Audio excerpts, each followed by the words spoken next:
G'day everyone, Professor Maple here. Have you ever heard a more satisfying sound than this?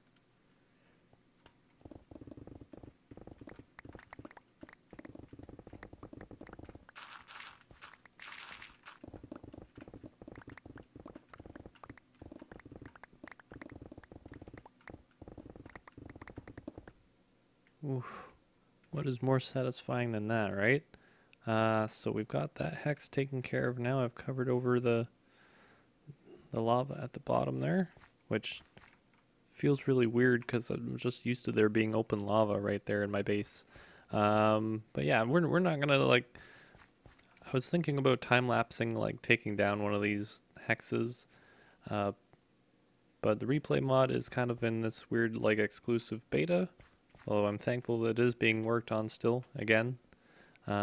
So I don't have access to that. Alright, so given that we now have 2 beacons, what is the plan today? I think we're gonna start working on Villager Trading Hall, which Maple, you don't have more villagers than what you have for your aesthetic build over here. You're very right about that, but I do have a space planned out.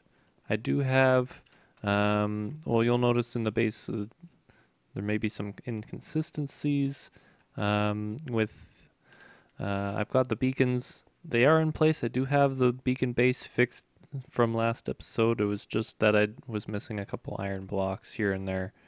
But I have them turned off because they are, with them on, the base is actually kind of laggy. And everything goes down to like 15 frames at the most, which is not ideal, but I figure that's probably a sign that maybe adding too many more entities to the area might be a bad thing. Maybe. So, so as a result, we're going to be doing villager trading not in the base. We're going to be doing it nearby. And actually, I just missed an opportunity. I need to remember to not eat when I'm hungry so that we can do the thing that we started a few episodes back. Couple episodes back, where we eat a thing every episode to see if we can get the food, the hunger advancement thing. Not that one, a balanced diet. That's what it is. We've got 5 more things. We need to figure out what they are, and we got to eat them. So, not that, I'll see the comments before this is recorded, but shout in the comments if you notice I've, aside from just now, forgotten that we need to eat. And let's see, for the nether, to get there, we need to actually go down, because you see that blue tunnel through the glass there? That's the tunnel that leads to the area we will be working in today. Ooh, and the blue tunnel's not a very long tunnel yet, but here it is. Here's our nether portal to the zombie spawner. I think hopefully now, if you're familiar with Minecraft, you know what's gonna happen next here. We have a zombie spawner that I'm pretty sure I've been doing this all off camera here. There might be a little bit I've done on camera, but basically, zombie spawner up here. We have it lit up. I haven't worked on this in a long time, but I figured we're kind of in a rustic biome, and I'm gonna be designing. I might change out the palette actually. I designed it in like a village palette sort of thing, like the old style villages, with slightly darker wood, I guess. But you know what? I think we might switch it out for like stone and things like that. But you'll see why eventually here. So I haven't worked on this in so long. I don't remember how to get up here. I think it's this way. But basically, yeah, so there's AFK platform up here. The original plan, and this may change very easily, is that all the zombies would get flushed down into there, into a water stream, and it'd be brought up here to this floor level here and be brought along so that we can basically say, hey, you're a zombie, I don't want you, off you go into lava.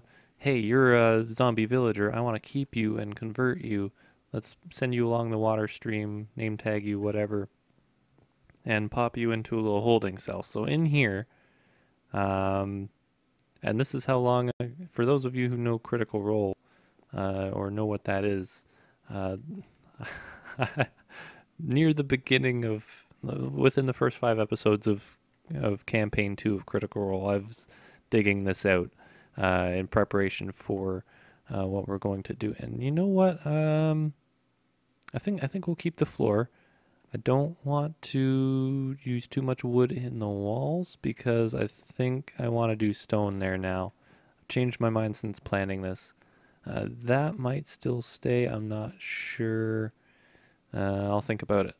But yeah, so we're going to have basically these sort of corridors of villagers down this way that basically have little holding cells, 3 wide holding cells, tileable sort of thing, partially automated so that I don't have to nudge mine carts and stuff like that. It's going to be water stream based, and it's you might like some of the decoration that's going to go into this, or you might really hate it. I don't know, but basically we're going to work on this and eventually get to actually trading with villagers a bit more efficiently and effectively than is currently the case, because I've got a lot of just villagers running around in a tiny little village thing.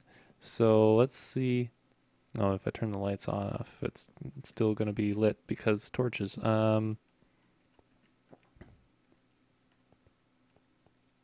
I think our next step is really just getting in some of the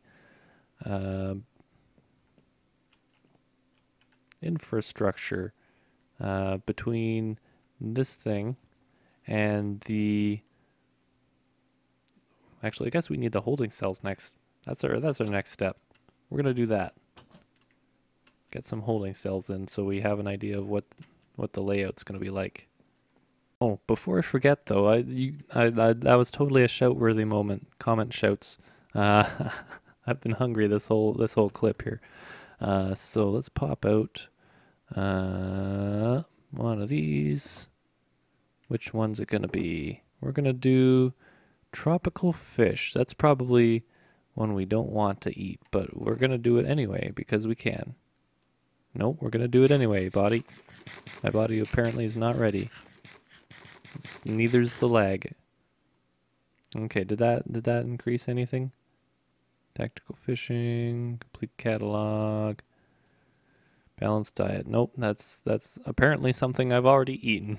Okay, well, you can't win them all. Okay, so we're back on the redstone test world, and behind me, of course, you see a bunch of things that I've already built in the world or tested to see if I can put them in the world, that sort of thing.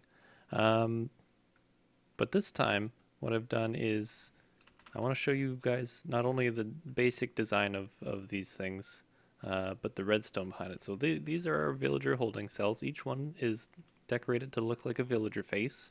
I may or may not decorate the sort of the end one, the one that the villagers we don't want and send into the lava. That might be decorated like that. It might be different. I'm not sure. These ones I don't think will be wood, but will be stone. But I essentially wanted to show off kind of how all these little like bits and pieces of redstone that I came up with. And originally, the design is kind of loosely based off of like a water-based system that Daedalus 822 used to do. It was a very automatic system that used tripwire hooks and tripwires to detect villagers coming along a water stream and then try and put them in the next open slot. However, one of the things I found with that one was that because all of the holding cells were kind of on their own but still fully automatic, they wouldn't really detect if there was like a villager inside the cell, And sometimes if the tripwires got out of sync, you'd end up with multiple villagers in a cell, or a villager would disappear and it wouldn't reopen. So I figure instead of fully automating it and using the technologies that were available back in, what was it, 1.6, maybe 1.8 at the latest, I think. I don't remember. I'll try and link that in the description if I can find it. But it was overall a really cool concept. So I decided I would update it to 1.15, and actually at 1.12 or somewhere around there at the time. 1.10, 1.12 was when I started iterating on this. I'm going to show you some screenshots now of some of the design, the early parts of the versions of the design of when I was recreating it, when slime blocks had been introduced and stuff like that. And those screenshots are actually from my Exumaverse plot world server plot. So first off, I guess this is a good point to say thank you, Exumavoid, and to your team for not only allowing access to that server for one last time to gather plots that had been used in the past and whatnot, but also just providing the ability to gain the plot and download the plot and whatnot. Now I had to take some screenshots while I was in the plot. I actually went in a second time during the window it was open. It was open for a short window before they finally shut that server down for good. Which is fair when there aren't as many people on it. Like not enough people to run it, and it takes a lot of time and energy to keep running. But so I thought that was the whole thing was handled really well. Now on my end, I've got my plot download. I think I've followed instructions properly to get the download to like my plot to go into a new Minecraft world or something, but I spent like a day one weekend just trying to put it together, and I think it's me not understanding instructions about certain mods like all those sort of creative mode buildy mods and things. I think it's a me issue, but I thankfully was able to sneak in onto the plot world during that window and take screenshots as well, so that I could kind of recreate this a bit more. But yeah, so what we have here are 2 levers, and I believe I'm going to screw this up now that I haven't thought of it. Okay, yeah, so the one on the left here controls the floor panel, which is just a slime block and a sea lantern. So the villager stands here, trades with you, goes about their day, works at the station to refresh trades. And so most of the time, once you actually have a villager in here, that's going to remain closed. But you know, if ever you decide, oh, this villager isn't really what I want, we can always just open the door and that'll go into lava or a water stream that leads to lava or I don't know, probably lava. Just because it's easier than, you know, causing all the villagers to gossip and stuff. Let's see. Okay, yeah, the other lever that is mostly going to control the top here. So this glass level is meant to showcase where the roof is intended to be, or can be, I guess. I may or may not just put glass in the front here so we can see the villagers moving around in the water streams. Keep an eye on them. That might be, in the long run, the best option, actually. But again, a lot of the interiors I haven't really decided on yet. So basically what this left lever does is it's going to toggle whether or not a villager can fall into this cell or not. So if it's sort of in the off position, like the open position, there's room for a villager to go in. What'll happen is we have our This ice block here, the packed ice, is behind or on the other side of that is a piston holding it open. So currently in the open position, a villager can fall down through and fall into the container. And one thing I remember in the early days when I was testing was that sometimes because of the ice, a villager would hop the hole. The ice and the water streams kind of make it so the villager can just jump the hole and move on and keep going. And that's not what we want. We want the villagers in specific spots so that we can keep them where they are. So that's why I had to introduce this extra piston up top here, so that we can make sure that the villager kind of hits that wall and then just goes straight down in there. And now that, yeah, again, it's not the final design. I think I'm going to be removing this water source, because on the one hand I was hoping to make sure that villagers didn't take damage on the way down. Oh, come on. Oh. Because they were taking a small amount of damage when they fell into the cells there. But the thing about that is they don't take a ton of damage. So I think we will just take that out, and for demonstration purposes we'll kind of show you. Okay, so that one's closed now. And oh, this is not the final version, so I'm gonna have to figure out a way to keep these. I thought the ice would be enough to keep them from getting stuck, but yeah, they take a small amount of fall damage, and then they are now in the cells. So this one is gonna be you're a toolsmith or something, right?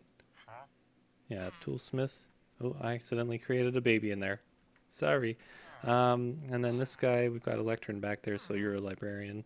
And oh, I always get mending in the chesting things. I'm not gonna get it when I put it in survival mode.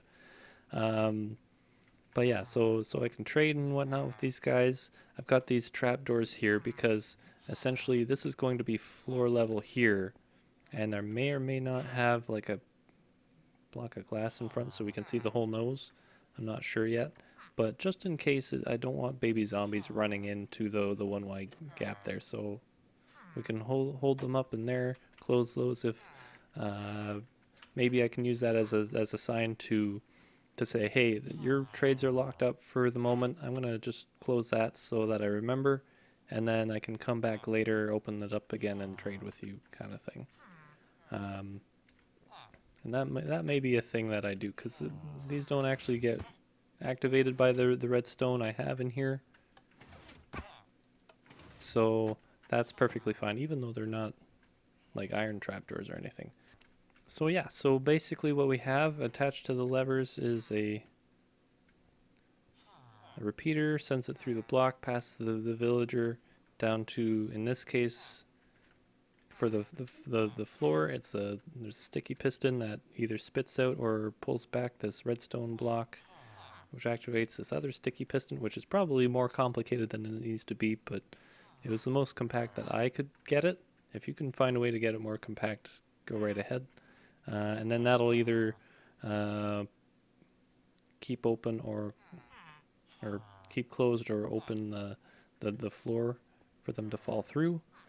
On the other side, for what is technically the left side lever when you're facing the whole thing, we've got a slime block tower thing. I'm not sure what you call that in technical redstone, because I don't do a lot of technical redstone on my own.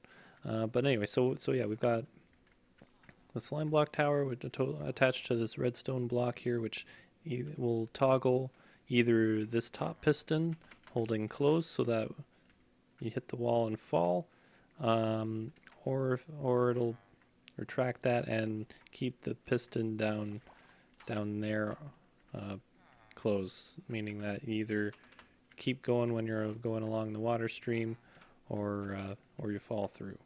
So it's pretty, like, function wise, it's pretty simple. I built it this way because I wanted it to be like a 3 wide villager face. That's really all I wanted, is to keep the villagers separate, not in mine carts. Water streams, bring them in, and uh, and all that. But that's the plan for this. So we'll kind of get into actually putting it in a moment here. Well, moment for you guys. And we're back underground. You can see I've got a lot of digging done while listening to YouTube videos and watching YouTube videos on the other screen when things get monotonous enough and I don't have to focus too much. As long as I have things measured out ahead of time, it's not too bad. What we do have here is we've got about eight holding cells along here for this wing. We've got 2 wide and then another 8 below us here going to go in. We've got the first full thing put in, so then I don't have to go back and forth between screenshots and the test world. I can just come back here, look at the part I need to look at, and then go back to wherever the heck I happen to be building it at the time. Let's see, we've got so on the left here, we've got our entry toggle there, so that's our position for, we don't need anything to pop in here. You can go along. I've got the levers set to default as down, but for now we're going to leave it up because preferably we're going to have our first villager pop into there once this is all running. This is still a good while off. And then we also have our floor toggle here, which flashes because the floor is a sea lantern. So yeah, we're going to keep that in the down position because most of the time they're going to be closed so that we can actually put villagers in these slots here. But yeah, we've got all the redstone bits out the back there. Everything is fitting in quite well.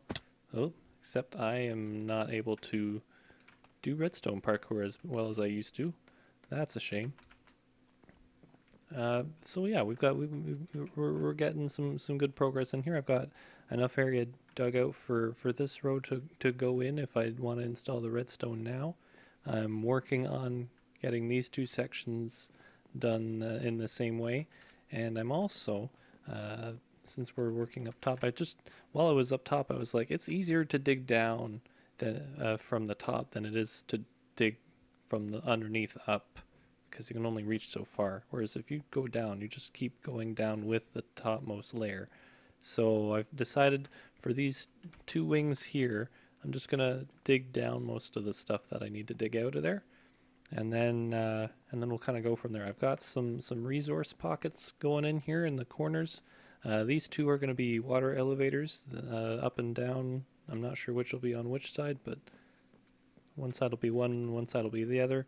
And then I might even put like a walkway up top. I a long time ago had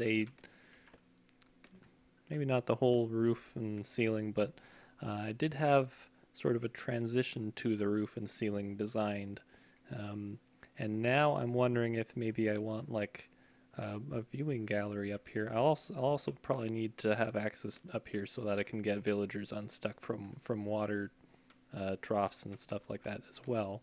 That is definitely not escaping my mind here, but I think I'm gonna have like a staircase or a water elevator or something that leads up here so that I can just kind of walk around, see everything from up top. Because digging this out, I was like, well, this is kind of a cool view. This is neat. I want to be able to look down into the whole trading hall if I want.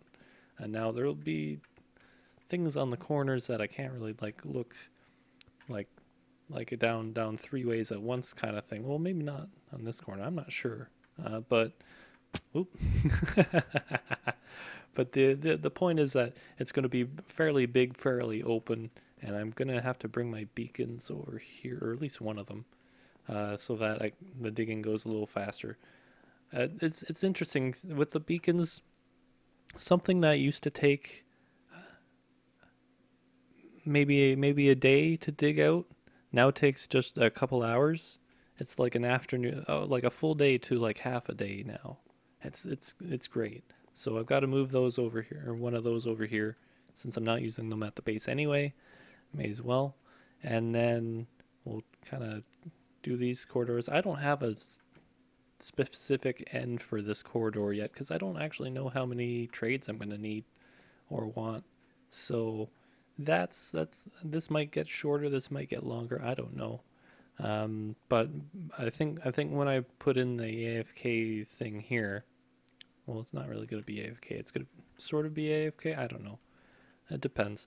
But the system that I put in here to sort of manually choose the zombies and the zombie villagers, I think I'm gonna have like a little name tag slot. I can just lock a zombie in there, name tag them, and then send them on the way.